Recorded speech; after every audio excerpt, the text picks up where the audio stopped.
इनकी शादी को हो गए 3 साल और 3 साल से ट्राई कर रहे हैं और बच्चे नहीं हो रहे। जब ये चेकअप कराने गए तो इनका स्पर्म काउंट लो आई। इनको पटना साइड पे या बिहार साइड पे एडवाइस किया गया आईवीएफ के लिए जाने के लिए। उनकी वाइफ ने मेरी वीडियो सुना था कई बार कि वेरिकोसील नाम की प्रॉब्लम से स्पर्म काउंट में इश्यूज आते हैं और वही इनका चेकअप हुआ, इसमें इनको आया वेरिकोसील। तो आइए आज इस पेशेंट ने वेरिकोसील की सर्जरी कर रहे हैं, सर्जरी देखेंगे, रिपेयर कैसे करते हो देखेंगे। तो लेट्स वॉच द सर्जरी। तो आज हमारे साथ है 43 ईयर्स ओल्ड के पेशेंट जो आए हैं पटना बिहार से, जो जुडिशियल सर्विसेज में सीनियर लेवल पे है और इनकी प्रॉब्लम ये है कि इनको बच्चे नहीं हो रहे। यस, इनकी शादी को हो गए 3 साल और 3 साल से ट्राई कर रहे हैं और बच्चे नहीं हो रहे। जब ये चेकअप कराने गए तो इनका स्पर्म काउंट, स्पर्म मोटिलिटी लो आई, सीमन वॉल्यूम लो आया। इवन तो और कोई दिक्कत नहीं है रिलेशन में, ना कोई इरेक्शन डिस्फंक्शन है, ना कोई टाइमिंग की प्रॉब्लम है। सिर्फ चेकअप करने पे सीमन में बहुत सारी प्रॉब्लम्स आई और इनको पटना साइड पे या बिहार साइड पे एडवाइस किया गया आईवीएफ के लिए जाने के लिए। पर इन्होंने जब अपने डॉक्टर से पूछा कि सर ये स्पर्म काउंट मेरा लो क्यों हुआ है, इसके लिए क्या कारण है, तो एज यूजुअल जो गायनेकोलॉजिस्ट है, जो लेडीज डॉक्टर है, उसके पास कोई जवाब नहीं था। और गायनेकोलॉजिस्ट नॉर्मली मेल्स पे फोकस भी नहीं करती है। पर लकीली इनकी वाइफ मेरे वीडियोस देखती थी। उनकी वाइफ ने मेरे वीडियोस सुना था कई बार कि वेरिकोसील नाम की प्रॉब्लम से स्पर्म काउंट में इश्यूज आते हैं और वही इनका चेकअप हुआ, जिसमें इनको आया बायलेटरल ग्रेड 2-3 वेरिकोसील। और वेरिकोसील के ट्रीटमेंट के लिए दिल्ली आए हैं। और मैं बता दूं आपको कि इंडिया में या वर्ल्ड ओवर मेल इनफर्टिलिटी या मर्दों में स्पर्म काउंट की प्रॉब्लम करने का नंबर 1 रीजन लाइफस्टाइल है और नंबर 2 रीजन वेरिकोसील है। क्या होता है वेरिकोसील? वेरिकोसील बेसिकली जो टेस्टिस है, टेस्टिस के ऊपर की नसें होती है, वेन्स होती है जो ब्लड कैरी करती है। अगर ये वेन्स के वॉल्व्स खराब हो जाए, वेन्स में सूजन आ जाए, तो क्रॉनिक ब्लड प्रेशर से, क्रॉनिक खून की रोटेशन से, खून का टेम्परेचर, तापमान बढ़ने से टेस्टिस में डिफेक्ट आ जाते हैं, जिस कारण से टेस्टिस छोटे, टेस्टोस्टेरोन में हार्म। और सबसे इंपॉर्टेंट जो टेस्टिस में सबसे प्रेशियस चीज बनती है आदमी की, वो है उसके शुक्राणु, उन पर असर आ जाता है, जिस कारण से इनफर्टिलिटी होती है। कई वेरिकोसील पेशेंट्स में स्पर्म काउंट कम ना भी हो फिर भी प्रेगनेंसी नहीं हो पाती, बिकॉज स्पर्म की जो पोटेंसी है, जो स्पर्म की एबिलिटी है अंडा छेदने की, जो स्पर्म की एबिलिटी है, कैपेसिटेशन जिसको बोलते हैं, वो भी इफेक्ट होती है। इस कारण से बहुत सारे मरीजों में, वेरिकोसील के मरीजों में, या तो स्पर्म काउंट पे इफेक्ट आएगा या इनफर्टिलिटी होगी, या कई बार रेकरेंट मिसकैरेजेस, मतलब प्रेगनेंसी होती है बट क्योंकि डीएनए डिफेक्ट होते हैं तो एम्ब्रियो 2 महीने 3 महीने के ऊपर टिकता ही नहीं है और बार बार मिसकैरेज भी होते हैं। तो अगर आपको भी इनफर्टिलिटी है, आपके भी स्पर्म काउंट में इशू है, तो ये जरूरी है कि एक स्टैंडिंग पोजीशन में प्रॉपर अल्ट्रासाउंड हो। और अगर आपको वेरिकोसील है तो हो सकता है यही कारण है या यही एक बाधा है आपके और आपकी फैमिली कंप्लीशन के बीच में। अब अगर वेरिकोसील मिल रहा है तो उसका करे क्या? अगर वेरिकोसील मिला है तो उसका बड़ा सिंपल इलाज है। वेरिकोसील के अंदर अगर लड़के यंग हैं, अभी फैमिली प्लानिंग नहीं कर रहे हैं, लेस ग्रेड है, तो उस पर हम योगा, एक्सरसाइजेस, मेडिकेशन से भी उसको मैनेज कर सकते हैं। पर वेरिकोसील कभी भी दवाइयों से खत्म नहीं होता। इसको खत्म करने के लिए कोई ना कोई सर्जिकल सोल्यूशन करना पड़ता है और हम करते हैं इसमें माइक्रो सर्जरी,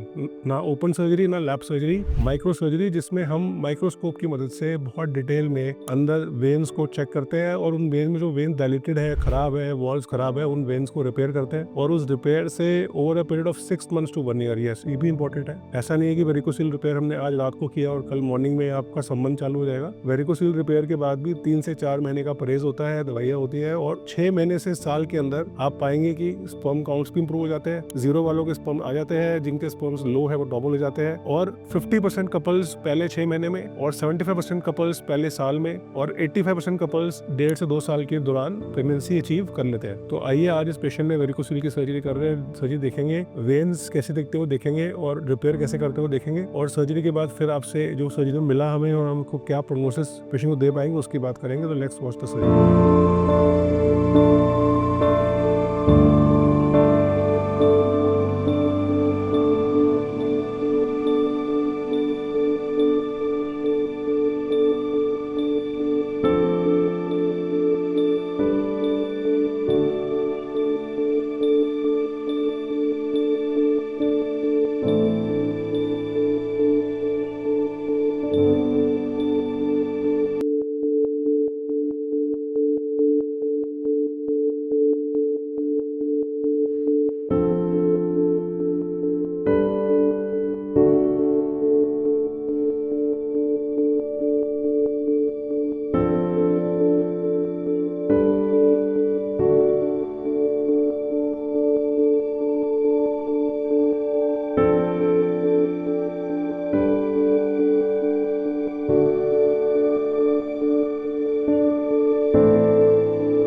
वेरिकोसील का रिपेयर करते हैं तो वेरिकोसील के रिपेयर से क्या फायदा मिलता है? तो जब हम इस वेन्स को, जो ये वेन्स ग्रेड 3 ग्रेड 4 वेन्स सूजी हुई है, हम इनको माइक्रोस्कोपिकली माइक्रोसर्जिकली इनको बांध देते हैं, तो बांधने की वजह से क्या होता है कि इनके अंदर जो ब्लड रुकता है, जो फ्लो रुकता है, वो फ्लो ठीक हो जाता है। इस कारण से जो टेस्टिस का तापमान है वो कम होना शुरू हो जाता है। टेस्टिस में टॉक्सिक मेटाबोलाइट्स है वो एक्यूमुलेशन कम हो जाता है। जो रिएक्टिव ऑक्सीजन स्पीशीज है, ROS डैमेज है, वो खत्म हो जाता है और इस कारण से स्लोली टेस्टिस रिकवर करते हैं। अब कई पेशेंट्स को इसलिए लगता है कि वेरिकोसील रिपेयर किया और 3 महीने 2 महीने में फायदा हो जाएगा। ऐसा नहीं है, क्योंकि सबसे पहले जो डैमेज हो रहा है वो डैमेज खत्म होना शुरू होता है और फिर रिकवरी स्टार्ट होती है। तो मोस्टली पहले 3 महीने में तो सिर्फ वेरिकोसील डिसअपियर होता है और डैमेज खत्म होना शुरू होता है और फिर 3 मंथ से 6 मंथ्स में टेस्टिस रिकवरी की तरफ जाता है और 6 महीने के बाद हमें अच्छा रिजल्ट मिलना स्टार्ट होता है। तो अगर आप वेरिकोसील रिपेयर के लिए जा रहे हैं तो ये सोच के जाइए कि कम से कम 6 मंथ्स टू 1 ईयर लगेंगे कंप्लीट रिकवरी में। बहुत जल्दबाजी से ना तो फायदा होता है और बहुत जल्दबाजी से ना तो अच्छा रिजल्ट आता है। अब वेरिकोसील की रिकवरी भी डिपेंड करती है 5 चीजों पे, जिसको नोमोग्राम में हमने डाला हुआ है। हमने नहीं वाला जो नेक्स्ट है नोमोग्राम है, उसमें है पेशेंट की एज। अगर वेरिकोसील की रिपेयर 22 साल में हो रही है या 42 साल में हो रही है, दोनों में फर्क है। दूसरा कि टेस्टोस्टेरोन लेवल कितने खराब हो चुके हैं, टेस्टिस का साइज कितना कम हो चुका है, वेरिकोसील का ग्रेड क्या है। Obviously grade 5 varicocele versus grade 2, grade 5 की रिकवरी स्लोअर होगी, ग्रेड 2 की रिकवरी फास्टर होगी। और फाइनली कि कितना ज्यादा स्पर्म काउंट कम हो चुका है। अगर किसी पेशेंट का स्पर्म काउंट 0 हो चुका है, उसको 0 से 1 आने में हो सकता है कि 1 साल लग जाए, वर्सेस किसी का स्पर्म काउंट मार्जिनली कम हुआ है, थोड़ा मोटिलिटी खराब हुई है, उसको रिकवरी रैपिडली और फास्टर मिलेगी। तो वेरिकोसील में वेरिकोसील की ग्रेडिंग करना काफी नहीं है।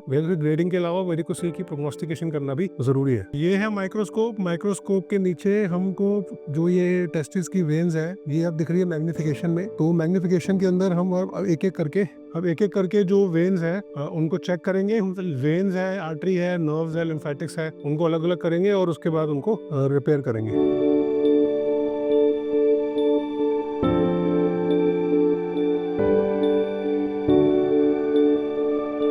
जैसे इस पेशेंट की उम्र काफ़ी है, 42 साल है, तो जो टिश्यूज है वो काफ़ी टाइम से वेरिकोसील है, तो अंदर का जो फैट है भी सारा चिपक गया है, वेन्स भी काफ़ी पुरानी हो गई है।